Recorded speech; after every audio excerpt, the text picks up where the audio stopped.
Hello and welcome back to the channel. I hope you are all safe and well. Today we're going to be having a look at one of the mid-market watches that you can get from the Japanese. It is the Orient Triton. Now I've been really excited to get this watch and get my hands on it because it's really been a bit of a journey for me. Choosing this watch, agonizing over what color to get, whether to get the blue watch or to get the black watch or to get the two-tone. I've actually settled for the two-tone because I think it really suits me and my skin color quite nicely. But I'm going to present this today in a bit of a different format. I'm going to look at 5 things I like and 5 things I don't like about watches, and that's probably the easiest way for me to do these videos going forward. As you know, the YouTube game is pretty new to me. My style is evolving as more watches come in, and I'm just getting to grips with this whole horological journey which I find myself on. But it does give me great pleasure to have these watches and to unwrap them in front of you guys and just show you, my honest thoughts on it. But anyway, let's flip the camera and have a look. Hello guys, and welcome back to the show. Today we're going to be having a look at the Orient Triton, which is a diver's watch that's a little bit different from some of the other ones that they have. First of all, we've got a watch with sapphire crystal, stainless steel bracelet, and 200 meters of water resistance, to name a few. Now, I wanted to review this watch because it's a little bit quirky, it's a little different, and I do enjoy divers watches, and I thought this one would be a little bit of a difference to some of the other watches which I've reviewed on this channel. So first of all, here's the box. Came in from a UK reseller. I managed to pick this watch up for 285 pounds, UK pounds, which is actually a pretty good price, all things considered. I've seen them going for £400 or £500 over the internet on eBay, so I consider this was actually a pretty good deal. So you've got a nice little box on here. There's actually another box that comes on the outer edge that actually comes in with a myriad of packaging. But if we have a look on here and open it up, you can see a couple of features on here. So you've got your international guarantee with Orient watches. Obviously Orient are a fantastic brand, known worldwide for their quality. And then you've got your mechanical watch automatic hand winding mechanism manual as well, which just gives you a little bit of tips on there of how to best manage and look after your watch. But here is the main watch itself, and I have to say it is absolutely stunning. As you can see, you've got your 120 click unidirectional bezel. The action on it is really smooth, no back play at all. You wouldn't expect it for this price anyway. And there you've got the face of the watch. So as you can see on here, you've got black face dial. I've actually gone for the two-tone because I like the little bit of gold that you get in there. I think it's very reminiscent of a mixture of different watches, especially with a two-tone, and I think it goes very well with my skin color as well, especially being of a darker skin color variety. As you can see, you've got your arrow hands on here, so you've got your hour mark, your minute track, and your second hand. Great markings, great clear markings on the watch as well, and a huge amount of lume on them as well, and I'll see if I can show you what the lume is like because it just drinks in lume.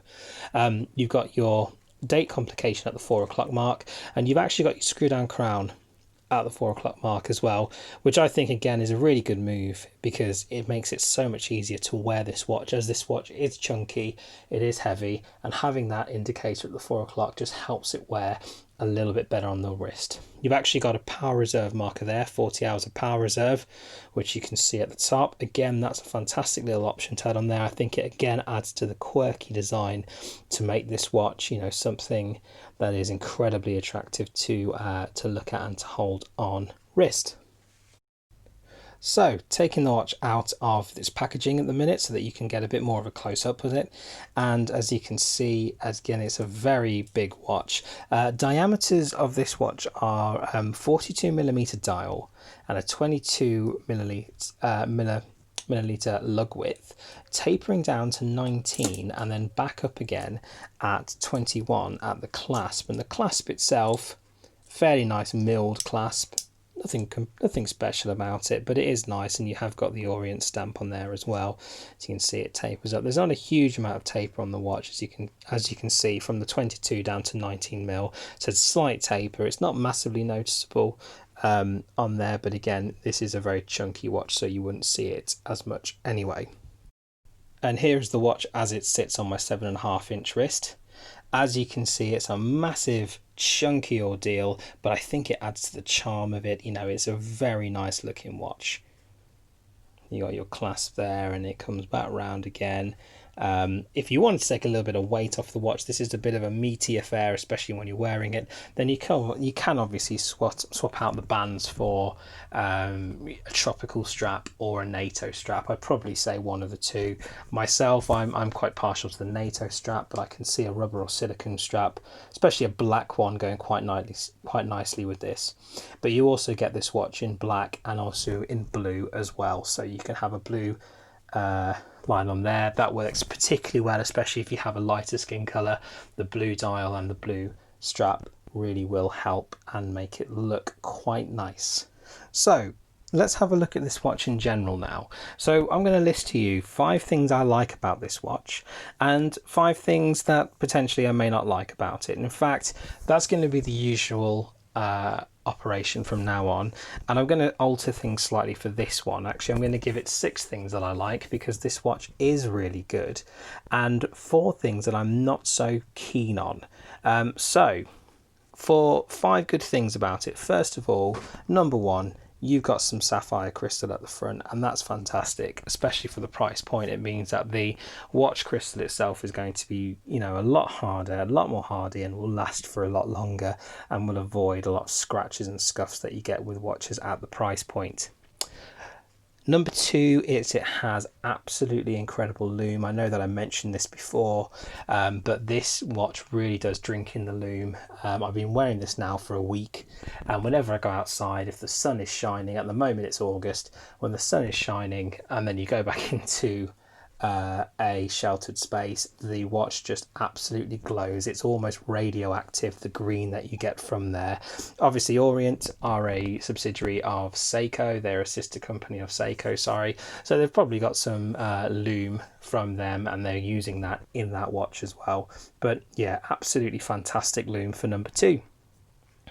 Number 3, what I like about this watch is the screw down crown at the 4 o'clock mark. I think that's just such a lovely touch, and as you can see as well on my wrist earlier, it really does make that watch, a chunky watch, sit so much better than it would have otherwise. So it's a really good option to have that at the 4 o'clock mark, and it does remind you a bit more of some of the Seikos as well that you get for the price point. And interestingly enough, some of the Seikos you get at this price point just as expensive, but they lack the sapphire crystal, and that for me is a real extra, going back to option number 1. So there's always these callbacks and things when you're looking at these watches, and it is always something extra to consider. So number 4, ceramic bezel. Bezel action, as we said before, is really good on this watch. It's very smooth, it goes around very easy, and it's really easy to use as well. And I like the clicks on there. Some people don't like the clicks. They think that they want the higher clicks. That's what suits them. For me, I quite like this one. It's got a very sort of clunky sound, and that really goes with the whole aesthetic of the watch, especially being a really thick diver's watch. You know, it's a real tool, this watch, that's meant to be used for those sort of, you know, big meatier tasks and occasions. And then option number 5, the reason that I like this watch, for the 5th reason and final reason, is because of the in-house movement. So Orient have their own in-house movements. They don't borrow from anywhere else, even though they are a sister company of Seiko. They're not taking the Seiko NH35 or anything like that. They've got their own Orient in-house movement. Now, this movement in particular is a really good movement. It comes from their saturation diver, which has been discontinued now, I believe, but that diver itself sold at the time for thousands of pounds, And this watch is a fraction of the price, and it has that fantastic movement in there, which gives you the 40 hours worth of power reserve and that sweeping automatic movement. I think it is a real bargain for that money. And then option number 6, so the extra, the bonus one, if you like, is the 200 meters of water resistance on this dive watch. I think that's fantastic for what you've got, and the screw down crown is nice and it's solid as well. So I'll see if I can show you on here. So if we go like this, sometimes it can be a little stiff coming out, but that's all part of the fun with these sorts of watches. As you can see, there's a good screw down area here. You've actually got the Orient logo on the crown as well, which is quite nice. And then you push it back in, and you can also wind it as well from that point. And it is just a really, really nice touch to have on this, especially having the 200 meters of water resistance. A lot of watches I reviewed in this price category are actually only water resistant to 100 meters, so having an extra 100 meters on there really means that you can have this watch for everyday use, and also if you want to go on holiday and take the watch with you and go diving or swimming, you can really do it with that confidence that this watch is going to last. Just make sure that you screw down that crown when you go swimming.